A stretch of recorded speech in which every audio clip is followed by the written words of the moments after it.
Tinuldukan na ng dalawang pamilya sa bayan ng Sultan Kudarat, Maguindanao del Norte ang dekadang hindi pagkakaunawaan sa makasaysayang peace settlement na pinangunahan ng LGU at security sector.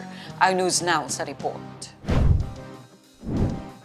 Matapos ang mahabang panahong binalot ng alitan, tuluyan na nagtapos ang dekadang rido ng dalawang pamilya sa isang makasaysayang peace settlement na naghatid ng paghilom at pagkakaisa sa komunidad.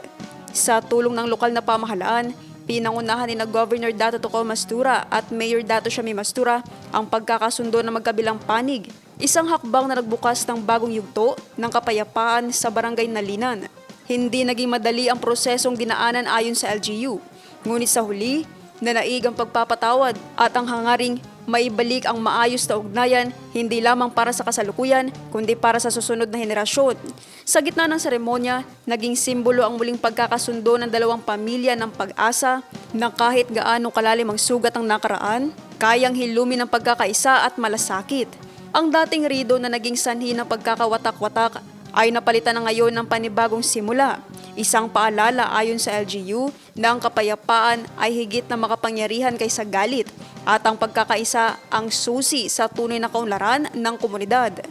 Naphtali Velarde, iMinds, Philippines.